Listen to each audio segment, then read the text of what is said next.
माता सीता का वर्णन करते हैं।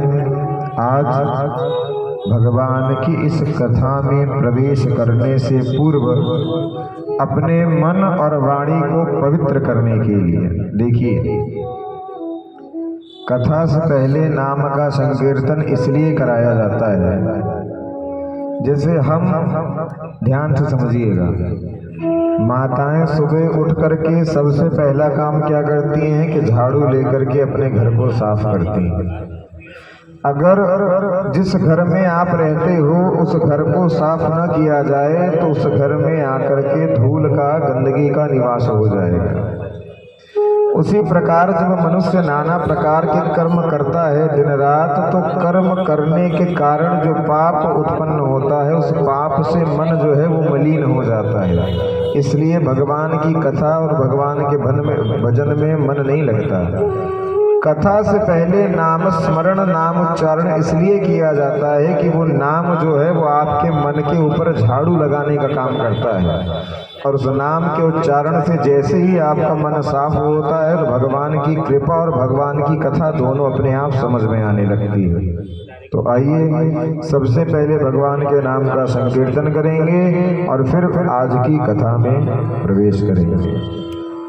वृंदावन बिहारी लाल की, लाडली सरकार की, सियावर रामचंद्र भगवान की, हनुमान जी महाराज की जय जय सीताराम। राम कहानी सुनो, श्री राम कहानी, राम कहानी,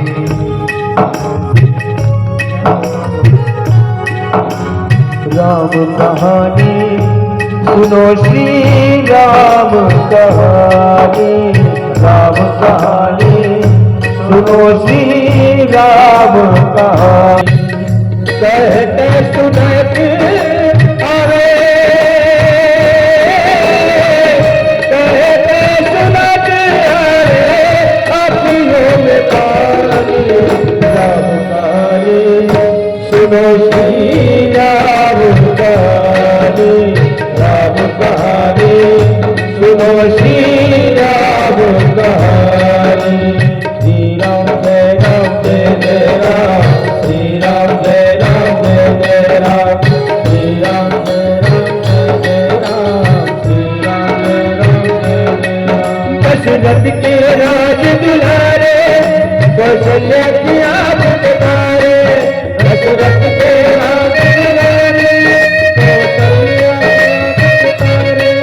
दशरथ के राज दुलारे, कौशल्या की आप पुकारे, दशरथ के राज दुलारे, कौशल्या की आप पुकारे। वे सूर्य वंश में सूरज और रघुकुल के उजियारे, वे सूर्य वंश में सूरज और रघुकुल के उजियारे। राजीव नयन बोले, राजीव नयन बोले, मधुबर वाणी। राम कहानी सुनो, श्री राम कहानी, राम कहानी सुनो, श्री राम कहानी। श्री राम जय राम जय जय राम, श्री राम जय राम जय जय राम, श्री राम जय राम जय जय राम, श्री राम जय राम जय।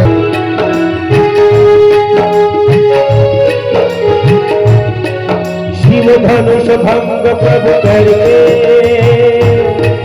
ले आए सीता वर के। श्री राम जय राम जय जय राम, श्री राम जय राम जय जय राम। शिव धनुष भंग प्रभु करके ले आए सीता वर के। शिव धनुष भंग प्रभु करके ले आए सीता वर के। घर त्याग बनवासी, दुनिया काशी घर त्याग बनवासी, कथन सियले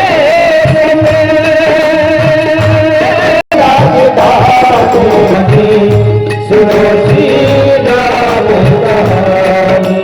श्री राम जय राम जय जय राम। श्री राम जय राम जय जय राम। श्री राम जय राम जय जय राम।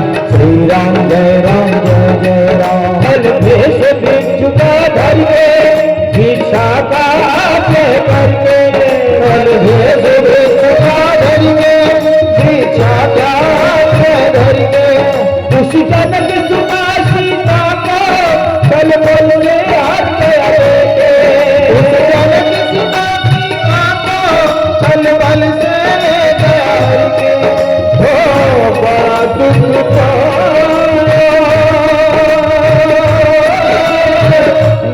दुख राजा राम जी की रानी। राम कहानी सुनो श्री राम कहानी। राम कहानी सुनो श्री राम कहानी। श्री राम जय राम जय जय राम। श्री राम जय राम जय जय राम। श्री राम जय राम जय जय राम। श्री राम जय राम जय जय राम। श्री राम ने मोहे बताया मैं राम दूत बन आया। श्री राम ने मोहे बताया मैं राम दूत बन आया। श्री राम ने मोहे बताया मैं राम दूत बन आया। श्री राम ने मोहे बताया मैं राम दूत बन आया। सीता माँ की सेवा में रघुवर का संदेशा लाया। सीता माँ की सेवा में रघुवर का संदेशा लाया। सीता माँ की सेवा में रघुवर का संदेशा लाया। सीता माँ की सेवा में रघुवर का संदेशा लाया। और संग लाया और संग लाया राम कहानी सुनो श्री राम कहानी। राम कहानी सुनो श्री राम कहानी। श्री राम जय राम जय जय राम। श्री राम जय राम जय जय राम। श्री राम जय राम श्री राम जय राम जय जय राम। श्री राम जय राम जय जय राम। श्री राम जय राम जय जय राम। श्री राम जय राम जय जय राम। श्री राम जय राम जय जय राम। श्री राम जय राम जय जय राम। श्री राम जय राम जय जय राम। सियावर रामचंद्र भगवान की। हनुमान जी महाराज की। जय जय सीताराम।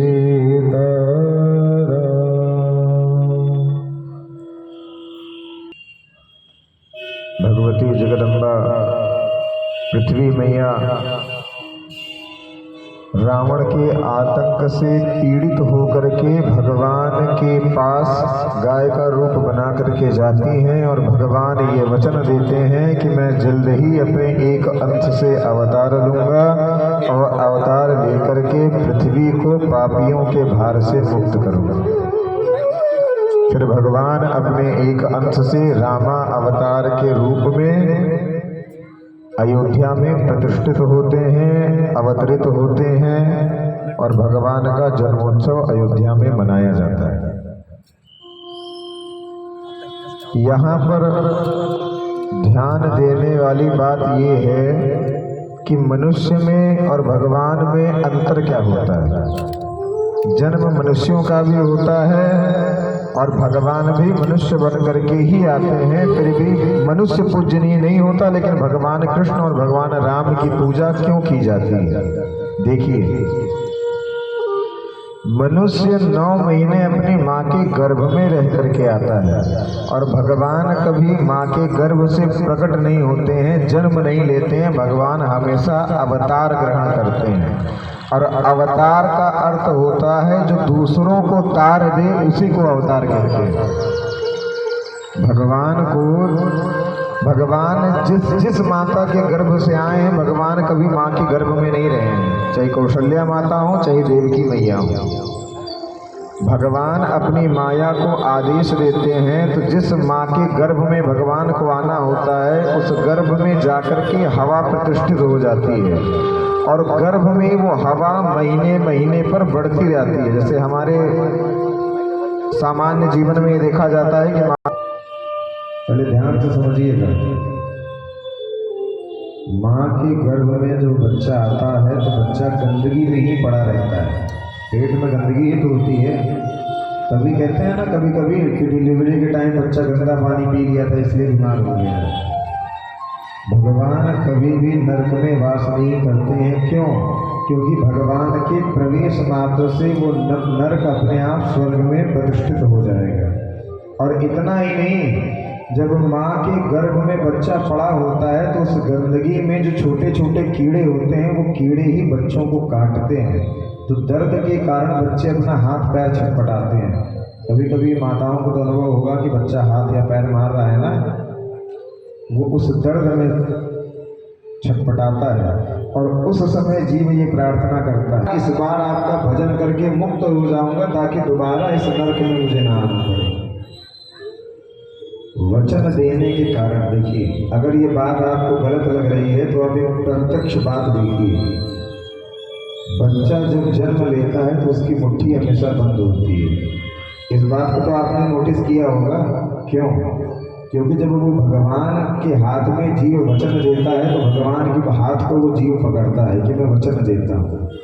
बच्चा जब पैदा होता है तो उसको ये पता होता है कि मैंने भगवान को वचन दिया है, लेकिन जैसे जैसे समय बीतता है और वो संसार से जुड़ता है तो मुट्ठी अपने आप धीरे धीरे छूटना शुरू हो जाती है और जीव फिर इसी नरक में आकर के अपने आप को कष्ट देना प्रारंभ कर देता है। परंतु भगवान कभी भी माँ के गर्भ में नहीं आते। भगवान वायु का प्रवेश करा देते हैं और जैसे ही अवतार लेने का समय आता है तो माँ के गर्भ से वायु निकल जाती है और भगवान प्रत्यक्ष आकर के वहाँ पर प्रकट हो जाते हैं, अवतरित हो जाते हैं। ये अंतर है सामान्य मनुष्यों में और भगवान में।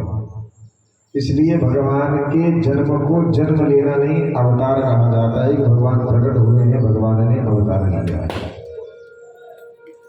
अब देखो अवतार ले लिया। अब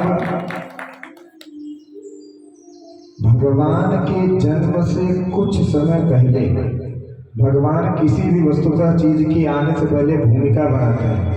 जैसे कृष्णावतार में आने से पहले अपने माता पिता को आकाशवाणी के द्वारा जेल में डलवा दिया था ना, उसी प्रकार भगवान यहाँ भी अपने आने से पहले भूमिका बनाते हैं। एक बार होता क्या है कि राजा दशरथ प्रातः काल उठ करके जैसे ही अपने महल से बाहर जाते हैं तो देखते क्या है कि महल के किनारे एक झाड़ू वाला उनके राज्य का झाड़ू लगा रहा था। जैसे ही वो राजा दशरथ को देखता है तो अपना मुख दूसरी तरफ करके अपने आप अपना सर पीटने लगता है। ये सुबह सुबह क्या हो गया कि पुत्रहीन का चेहरा देखना पड़ेगा। जिनको पुत्र न हो, जिनको कोई संतान न हो, उनको लोग प्रायः किसी मांगलिक कार्यक्रम में रखते नहीं हैं। क्यों? क्योंकि अशुभ माने जाते हैं वो लोग। और भगवान के समय धर्म तीनों चरणों से स्थापित था, इसलिए एक गरीब से लेकर के अमीर तक धर्म के बारे में जानता था। तो जैसे ही वो झाड़ू वाला दशरथ जी को देख करके मुख फेरता है तो दशरथ जी को रोना आने लगता है कि मैं चक्रवर्ती सम्राट होने के बावजूद भी आज मेरी ये स्थिति है कि मेरा मुख मेरे ही राज्य का एक कर्मचारी देख रहा है तो उसे पाप लग जा रहा है। और ये सोच करके वो रोने लगते हैं।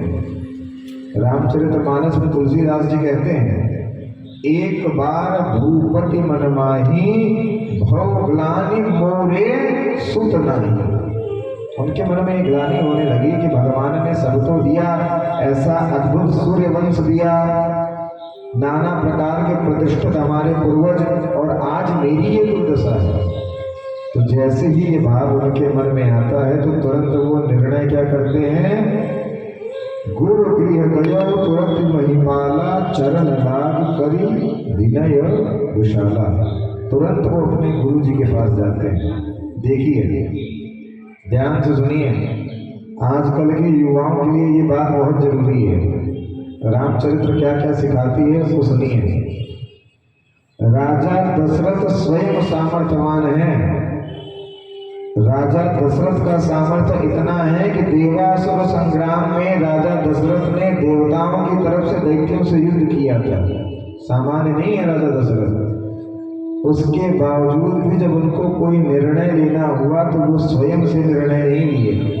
ध्यान से सुनिए, राजा दशरथ को जब कोई निर्णय लेना हुआ तो राजा दशरथ स्वयं से निर्णय नहीं लिए। निर्णय लेने किसके पास गए? अपने गुरु के पास। प्राय आजकल के जो बच्चे होते हैं वो किसी भी बात में ज़्यादा अपने से बड़ों का राय लेना पसंद नहीं करते हैं। जो उनको ठीक लगता है वो वही करते हैं। उसका परिणाम क्या होता है कि जब कुछ गलत हो जाता है तो सारी की सारी जो बातें हैं वो उनके ही ऊपर आ जाती हैं। जब जब आप अपने बड़ों से राय लेकर के उस काम को करोगे तो वो काम अगर बिगड़ता भी है तो बिगड़ने के बाद उसका अपयश आपके सर पे नहीं आएगा, वो बड़ों के सर पे चला जाएगा। राजा दशरथ चाहते हैं तो स्वयं से अनुष्ठान कर सकते थे, लेकिन क्या करते हैं कि निर्णय लेने से पहले अपने गुरु जी के पास जाते हैं और जाकर के रोने लगते हैं कि गुरु जी ऐसी ऐसी बात है। तब वशिष्ठ जी आदेश देते हैं कि राजन तुम पुत्रेष्टि यज्ञ करो।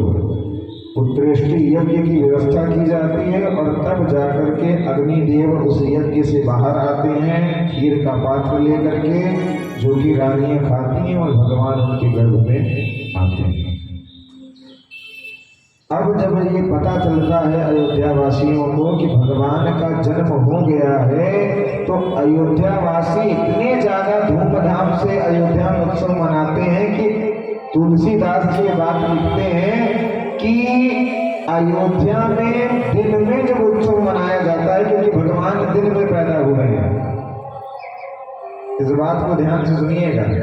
अच्छा, एक बात ये बताइए, भगवान हुए हैं दिन में 12 बजे पैदा, फिर भी भगवान राम के नाम के आगे चंद्र क्यों लगाया जाता है? रामचंद्र क्यों बोला जाता है?